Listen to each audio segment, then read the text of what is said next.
بسم اللہ الرحمن الرحیم۔ السلام علیکم۔ دل کی پرخلوص دعاؤں کے ساتھ زہرا پوئٹس میں خوش آمدید۔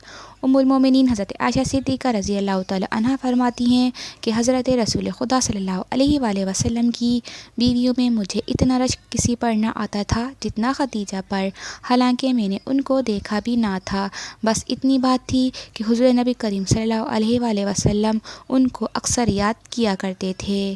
جی ہاں سامعین، آج کی ویڈیو میں ہم آپ کو ایک بہت ہی پیاری ہستی ام المومنین حضرت خدیجہ الکبریٰ رضی اللہ تعالی عنہ کی پیاری سیرت کے بارے میں بتائیں گے۔ آپ سے گزارش ہے کہ ویڈیو پوری ضرور دیکھیں، اور اگر آپ نے میرا چینل سبسکرائب نہیں کیا تو میرے چینل کو سبسکرائب بھی ضرور کریں۔ حضرت خدیجہ رضی اللہ تعالی عنہ مکے کے ایک رئیس خولید کی بیٹی تھیں۔ ماں کا نام فاطمہ بنت زائدہ تھا۔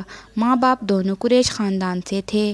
قریشی ہونے کی حیثیت سے انہیں حضور سرور کائنات صلی اللہ علیہ وآلہ وسلم سے خاندانی نسبت تھی۔ یہ خاندانی نسبت کچھ زیادہ دور کی نہ تھی۔ تیسری چوتھی پشت پر ہی حضرت خدیجہ رضی اللہ تعالی عنہ کا نسبی سلسلہ حضور نبی کریم صلی اللہ علیہ وآلہ وسلم کے جد اعلیٰ قصی سے مل جاتا ہے۔ حضرت خدیجہ اس زمانے میں پیدا ہوئی تھیں جب عرب کی جہالت اپنے پورے شباب پر تھی۔ اس جہالت کا اعلی کار مادی حیثیت سے کمزور غلام مردوں اور نفسیانی خواہشات کی تکمیل کے لیے عورتوں کو بننا پڑتا تھا۔ کفر و شرک نے عام طور پر لوگوں کو تہمات، فخر و غرور، شراب نوشی، قمار بازی، سود خوری، عیاشی اور جنگ و جدال میں مبتلا کر دیا تھا۔ بے حیائی کا یہ عالم تھا کہ شعراء اپنے اشعار میں اپنی محبوبہ کا نام بھری محفل میں فخر کے ساتھ لیتے تھے، اور جتنے بڑے گھرانے کی عورتیں ان کی طرف ملتفت ہوتی تھیں، اسی نسبت سے ان کے فخریہ کلام میں گرمی اور روانی پیدا ہو جاتی تھی۔ آنکھوں کا پانی اس درجہ مر چکا تھا کہ باپ کے مرنے کے بعد بیٹے اپنی سوتیلی ماؤں کو ترکے کی طرح آپس میں تقسیم کر لیا کرتے اور اپنی بیویاں بنا لینے میں ذرا بھی عار محسوس نہیں کرتے تھے۔ جن اخلاقی برائیوں میں مرد پیش تھے، عورتیں بھی بڑھ چڑھ کر ان میں حصہ لیتی تھیں۔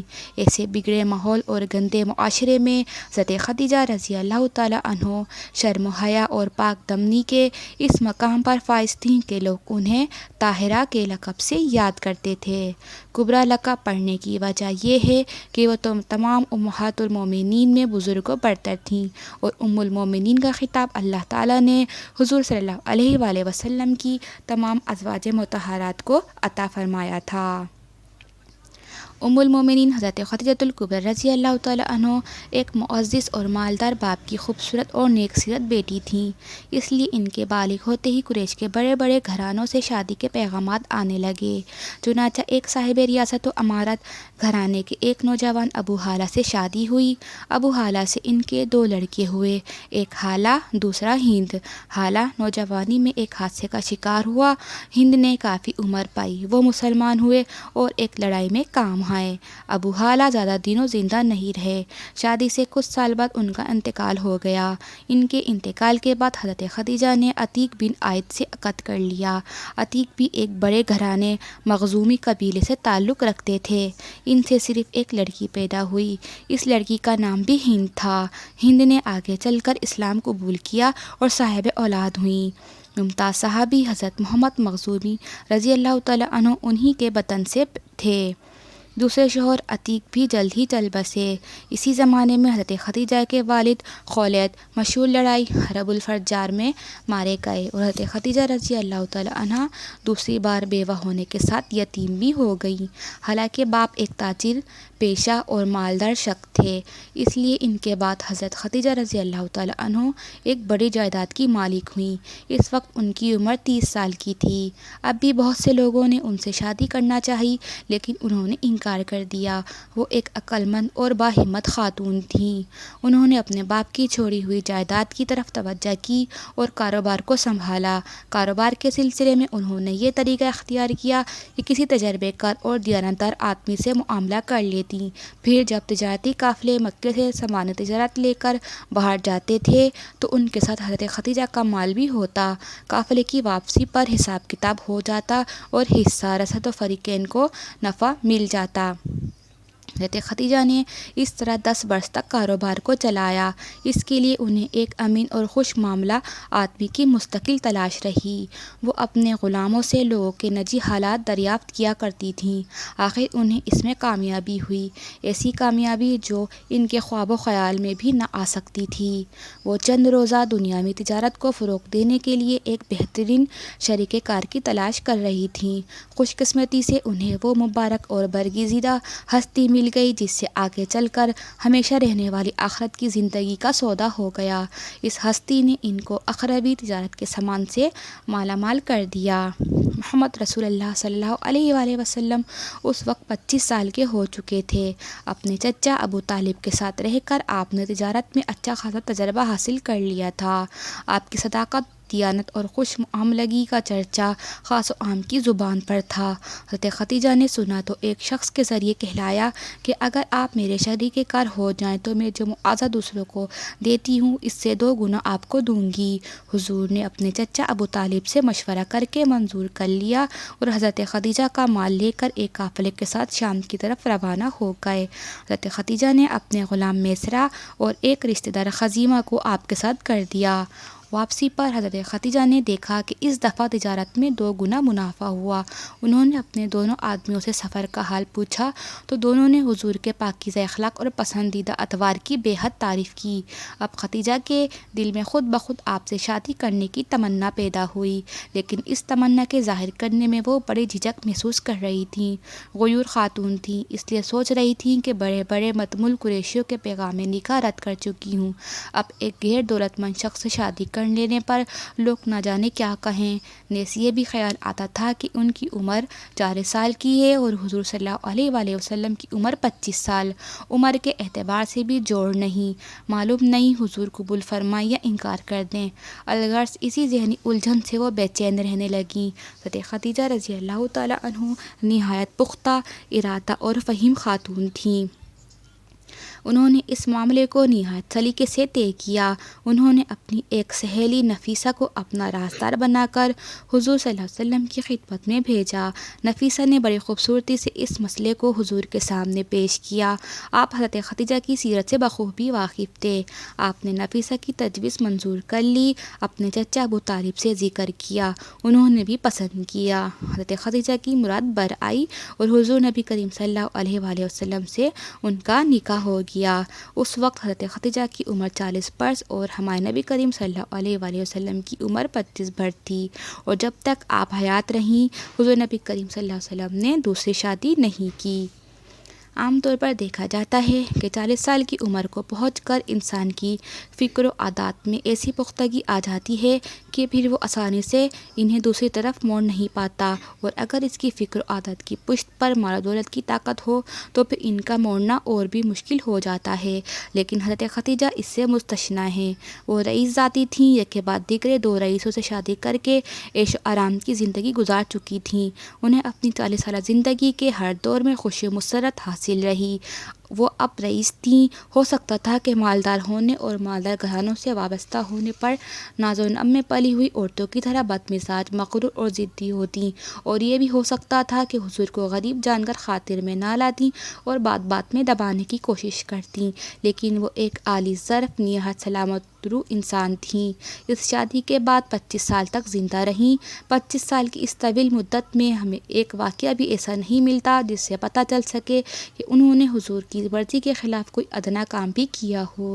حضور کی فکر پسندی کے باوجود نہایت خندہ پیشنی کے ساتھ آپ کا استقبال کیا اور عمر بھر قدم قدم آپ کا ساتھ دیا اور اپنی خدمات سے ہمیشہ آپ کو خوش رکھا۔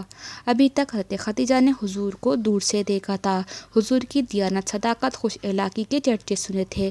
اب جو قریب سے دیکھنے کا موقع ملا تو حضور کو اخلاق حسنہ کے اس بلند مقام پر پایا جس سے زیادہ تصور نہیں کیا جا سکتا۔ اللہ کی توفیق موافق شامل حال تھی۔ حضرت خدیجہ حضور کی حرکات و سکنات سے متاثر ہوئیں اور پورے طور پر حضور کے رنگ میں رنگ گئیں۔ انہوں نے دیکھا کہ حضور یتیموں، غلاموں، بیواؤں اور غریبوں کی سرپرستی اور امداد کو پسند فرماتے ہیں، تو انہوں نے اپنا سارا کاروبار، اپنی تمام دولت حضور کے قدموں میں ڈال دی۔ حضرت خدیجہ نے دیکھا کہ حضور سادہ اور معمولی زندگی سے خوش ہوتے ہیں، تو انہوں نے کسی تاخیر اور تحمل کے بغیر سادہ اور معمولی زندگی اختیار کر لی، اور اب تک خدیجہ کی جو دولت ذاتی آسائش پر خرچ ہو رہی تھی، خلق خدا کے کام آنے لگی۔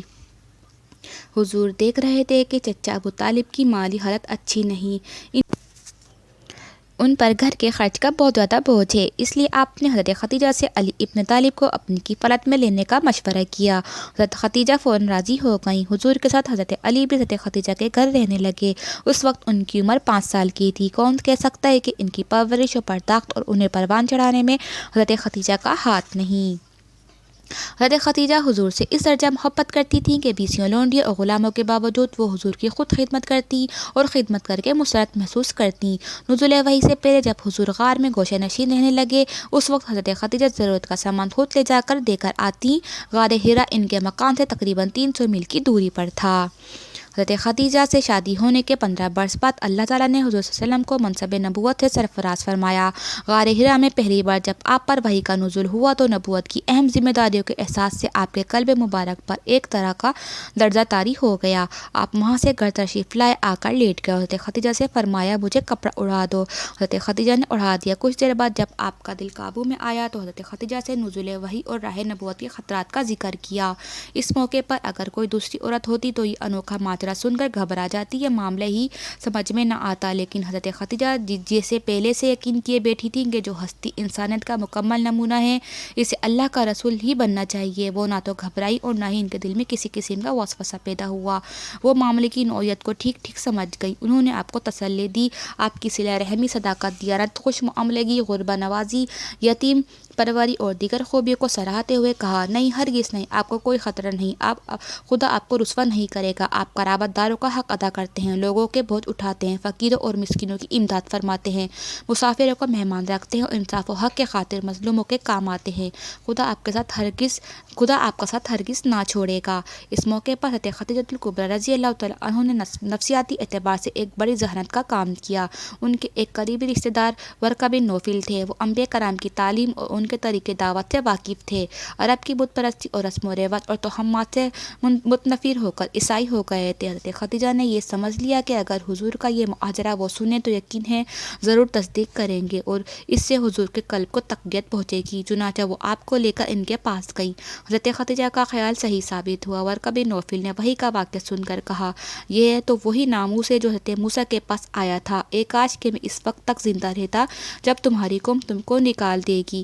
حضور نے پوچھا کیا میری قوم مجھ کو نکال دے گی؟ جواب دیا ہاں، تم جو کچھ لے کر آئے ہو اسے لے کر جو کوئی بھی آیا اس سے لوگوں نے دشمنی ہی کی۔ اگر میں اس وقت تک زندہ رہا تو میں تمہاری مدد ضرور کروں گا۔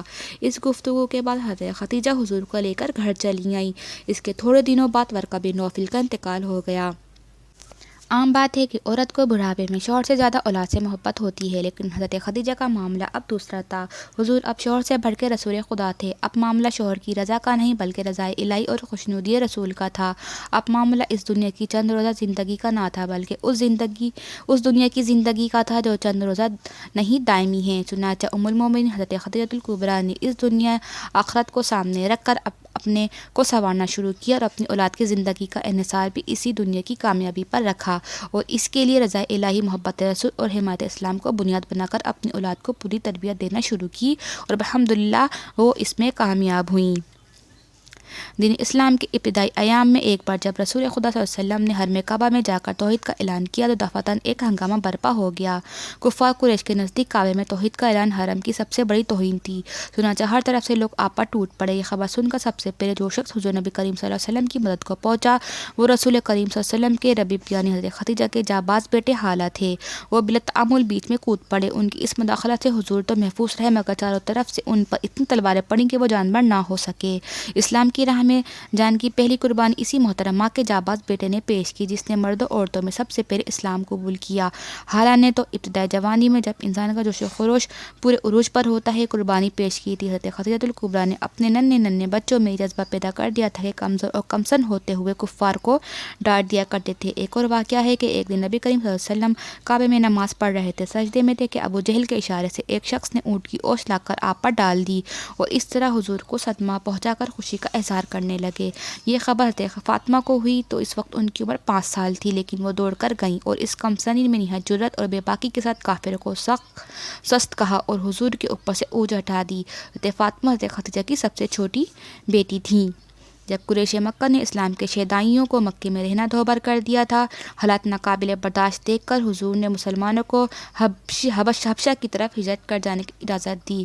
ان ہجرت کرنے والوں میں حضرت رقیہ اپنے شوہر حضرت عثمان کے ساتھ تھیں۔ ان غریبوں کا معاملہ کچھ ایسا نازک تھا کہ اپنی خیرت کی اطلاع بھی اپنوں کو نہ دے سکتے تھے۔ ایک مدت تک داماد اور بیٹی کا حال حضرت خدیجہ کو معلوم نہ ہو سکا، لیکن فنا فی الاسلام حضرت خدیجہ ایسی صابر و شاکر ماں تھیں کہ کبھی ایک لفظ شکوہ بھی ان کی زبان سے نہ نکلا۔ وہ راضی برضا کی بہترین نمونہ بنی رہیں۔ بہت دنوں بعد ایک عورت کے ذریعے داماد اور بیٹی کی خیریت معلوم ہوئی تو حضور صلی اللہ علیہ وسلم نے دعا فرمائی اور ام المومنین نے آمین کہی۔ دین اسلام کے ابتدائی آزمائشوں میں جب اسلام کا دم بھرنے والوں پر ناقابل برداشت مظالم ڈھائے جا رہے تھے، ان میں 3 ہستیاں رسول خدا صلی اللہ علیہ وسلم کی حمایت میں پیش رہیں۔ پہلی ہستی حضور کے چچا ابو طالب کی تھی، دوسری ہستی حضرت ابوبکر صدیق رضی اللہ تعالیٰ عنہ کی تھی اور تیسری ہستی حضرت خدیجہ الکبریٰ رضی اللہ تعالیٰ عنہ کی تھی۔ کفار مکہ جب دشنام ترازیوں اور تان و تن سے حضور کا کلیجہ چھلنی کر دیتے اور ان کے آوازوں سے دل شکستہ ہو کر حضور گھر تشریف لاتے اور ملول و رنجیدہ ہو کر لیٹ جاتے، تو ایک طرف سے یا ایھا المزمل اور یا ایھا المدثر پکارنے والی آواز دل کو تسکین دیتی، تو دوسری طرف حضرت خدیجہ اپنی زبان اور اپنے دل کی پوری قوت کے ساتھ دل جوئی کرتیں اور ایسی باتیں کرتیں کہ حضور کا غم غلط ہو جاتا۔ جب اللہ تعالیٰ نے حضور کو نبوت کی ذمہ داریاں سپرد فرمائیں، اس وقت 2 حیثیتوں سے آپ بے حد مصروف تھے۔ اللہ کے فضل سے آپ صاحب اولاد تھے اور حضرت خدیجہ کی تجارت کی ذمہ داری بھی تھی۔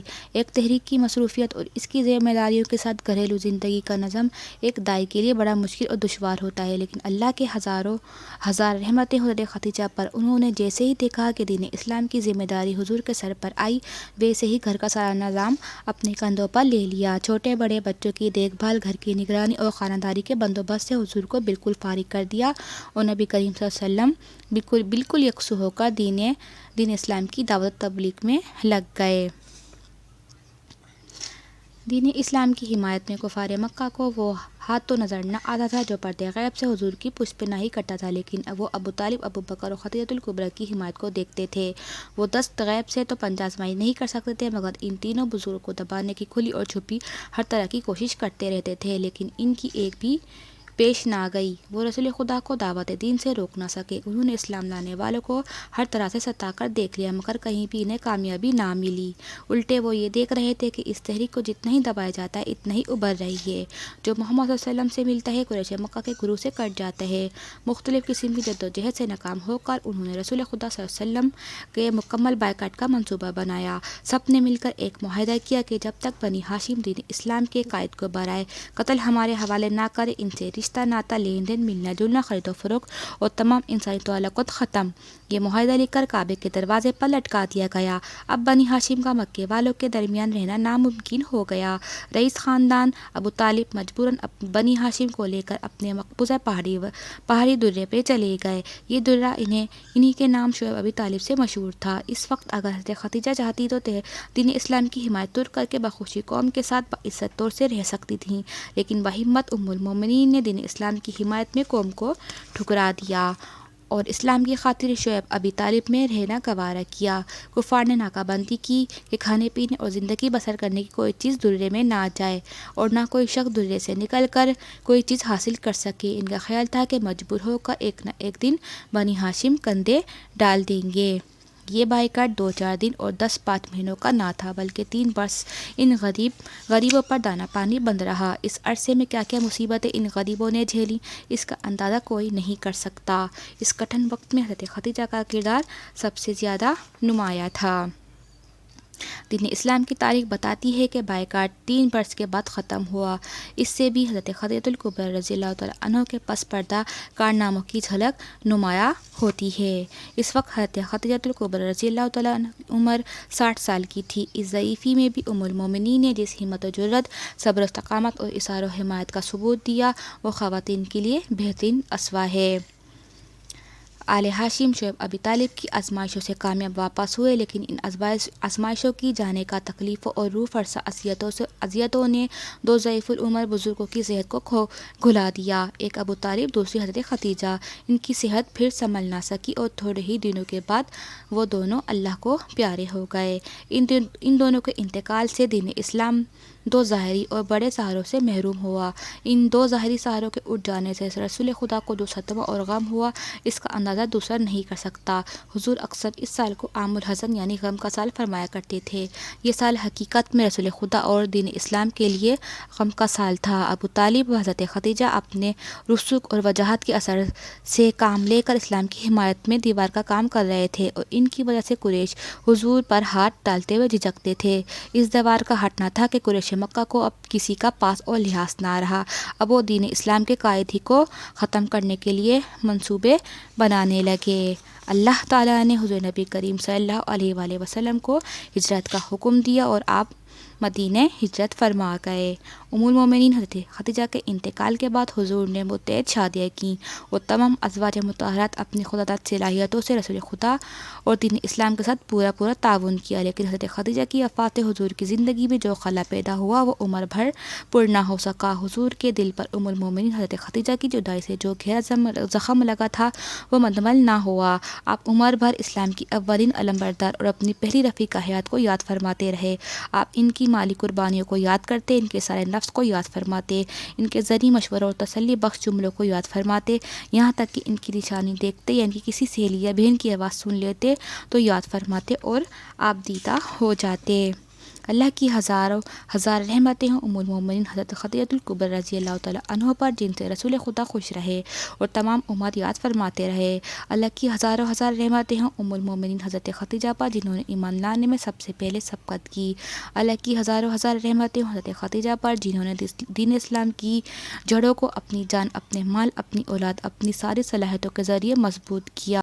اللہ ہمیں ام المومنین حضرت خدیجہ الکبریٰ رضی اللہ تعالیٰ عنہ کے نقش قدم پر چلنے کی توفیق عطا فرمائے، آمین۔